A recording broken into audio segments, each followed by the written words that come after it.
Kalau kita ngomongin kurikulum pendidikan, apalagi di dunia teknologi, perubahannya tuh cepet banget kan? Nah, hari ini kita akan bedah tuntas gimana program studi teknik informatika di STMIK Palangkaraya merombak kurikulum mereka dengan pendekatan baru yang disebut Outcome-Based Education. Sebenarnya apa sih artinya ini buat mahasiswa dan juga buat industri? Yuk kita cari tahu bareng-bareng. Oke, biar gampang ngikutinnya, kita akan pecah pembahasan ini jadi 5 bagian. Pertama, kita lihat dulu kenapa sih perubahan ini penting banget. Terus, kita intip cetak birunya, kita bedah rincian kurikulum 2025-nya, kita bayangin seperti apa lulusan yang bakal dihasilkan, dan yang terakhir, kita lihat visi besar dan dampaknya ke depan. Setiap ada perubahan besar, pasti ada alasannya dong. Pertanyaannya, data dan masukan seperti apa yang jadi semacam alarm buat STMIK Palangkaraya yang bikin mereka merasa, oke, kita harus bergerak sekarang. Pertama-tama kita lihat kabar baiknya dulu ya. Ternyata lulusan mereka tuh udah kompetitif banget loh. Rata-rata mereka cuma butuh waktu 3,5 bulan buat dapetin pekerjaan pertama. Ini angka yang impresif banget dan jadi bukti kalau fondasinya memang udah kokoh. Tapi, kalau kita gali datanya lebih dalam, ceritanya jadi makin menarik. Di satu sisi, industri itu memuji habis-habisan integritas dan kemampuan kerjasama tim para lulusan. Ini nilai plus yang luar biasa. Tapi di sisi lain, ada PR besar nih, kemampuan bahasa asing dan komunikasi profesional. Ditambah lagi, ada permintaan yang kuat banget untuk keahlian di bidang cyber security dan artificial intelligence. Nah, celah inilah yang mau diisi. Oke, masalahnya udah kelihatan jelas. Terus, solusinya gimana? Kayak apa sih cetak biru yang mereka siapkan buat menjawab semua tantangan tadi? Nah, inti dari solusinya adalah sebuah pendekatan yang namanya Outcome-Based Education atau OBE. Biar gampang, bayanginnya gini deh, kurikulum lama itu fokusnya ke materi apa yang diajarin dosen. Kalau OB fokusnya dibalik, jadi apa yang beneran bisa dilakukan mahasiswa pas lulus nanti. Jadi tujuannya bukan lagi cuma transfer ilmu, tapi mastiin lulusan itu punya kompetensi nyata yang dicari-cari industri.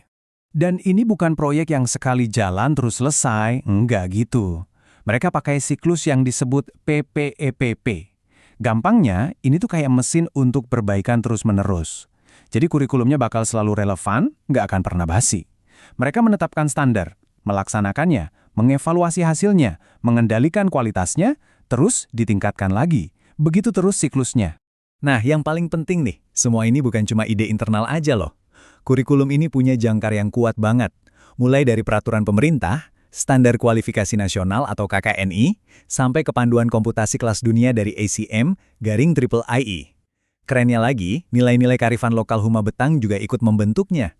Jadi ini benar-benar kurikulum berstandar global dengan jiwa lokal. Oke, sekarang kita masuk ke bagian yang paling ditunggu-tunggu nih. Apa aja sih isi dari kurikulum 2025 ini?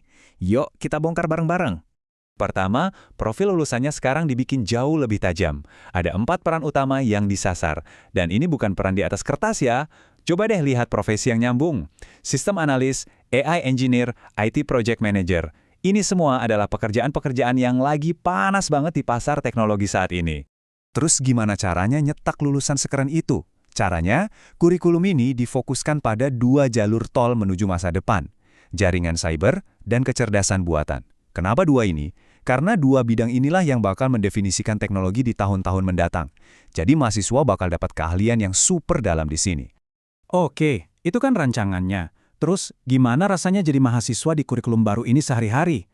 Mari kita lihat gimana kurikulum ini benar-benar ngebentuk seorang lulusan yang siap tempur di masa depan.